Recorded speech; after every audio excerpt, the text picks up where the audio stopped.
Moi, mä oon Elina. Me ollaan nyt täällä Elimäen Raussilassa Kouvolan lähellä. Mä oon tällä kaudella mukana Follow Farmerissa ja tää on mun esittelyjakso. Tervetuloa mukaan!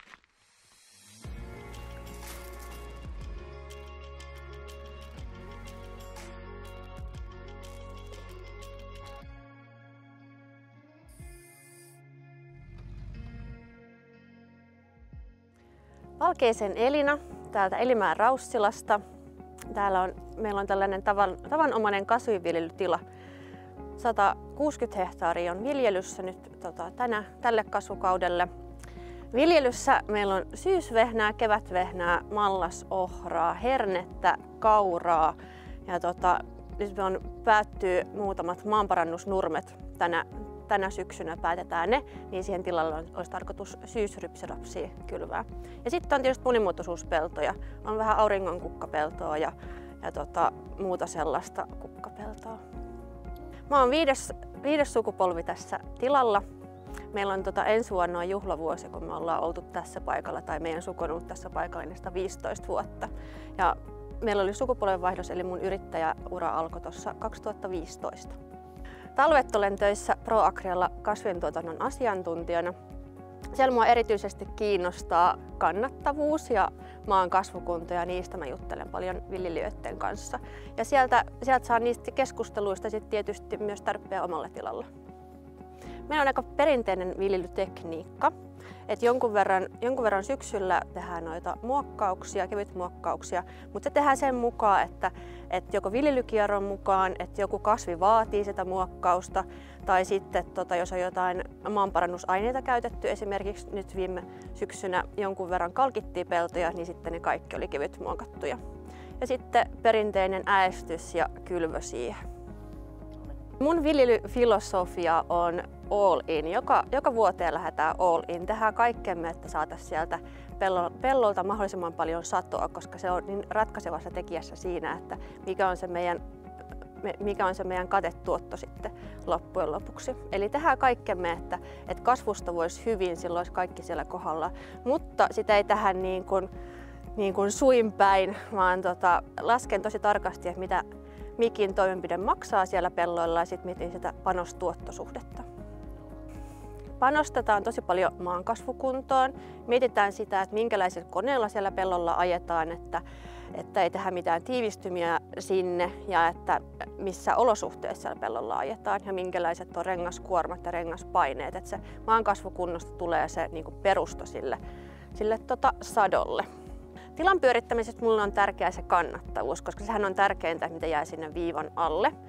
Tietysti siihen vaikuttaa se satotuotto, miten onnistuu viljelijöiden hintojen kiinnityksessä, kuinka paljon sieltä tulee satoa sieltä pellolta.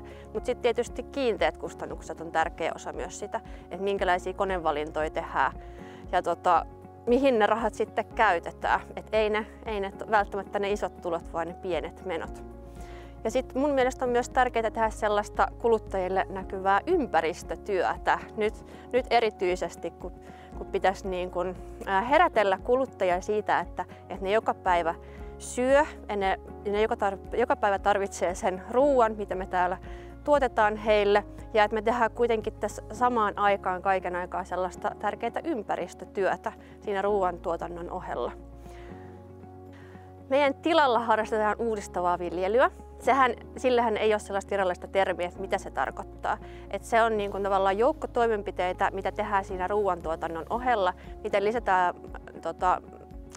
miten lisätään monimuotoisuutta, miten huolehditaan maan kasvukunnosta. Ja perusteethan ei ole mitenkään uusia juttuja. Siellä on ne samat periaatteet, mitä on ollut jossain maanmieskoulujen oppikirjoissa, mutta niitä on vaan puustattu uusilla jutuilla. Et siellä hyödynnetään kerääjäkasveja ja muita aluskasveja ja sitten tietysti tämä luonnon monimuotoisuuden tukeminen on myös tärkeää. Ja mun mielestä sieltä on myös tärkeää tavallaan tehdä sitä kuluttajille näkyvää ympäristötyötä, että on niitä kukkapeltoja ja sellaisia. Morjesta! Mitäs sä tutkit täällä jo? Mä oon täällä tutkimassa mun maanparannusnurmea. Okei, se on varmaan tärkeä osa sun kiertoa. On joo. Ja tämähän se eheyttää mukavasti maata. Ja tässäkin on ollut vähän sellaista, että aika viipyilevästi kuivaa. Niin nyt on kiva, että se on ollut tämä maanparannusnurmi ja se on myös viime vuonna jankkuroitu. Niin nyt olisi tarkoitus, että sit syksyllä perustetaan tähän syysrypsyrapsi jälkeen. Mitä sä oot käyttänyt? Mitä kasvilajia tässä? Tässä oli sellainen monipuolinen hiilinurmiseos niin pohjalla, mitä mä sitten lantrasin. Laitoin siihen vähän lisää englanninraiheinää ja sinimailasta ja noita erilaisia apiloita ja hunajakukkaa. Esimerkiksi tässä näin, niin tää on sikuri.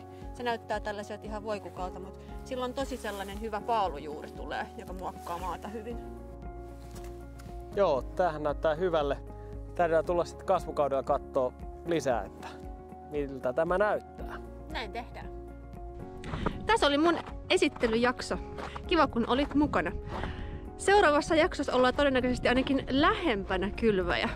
Ota Follow a Farmerit seurantaa ja nähdään seuraavassa jaksossa. Moikka!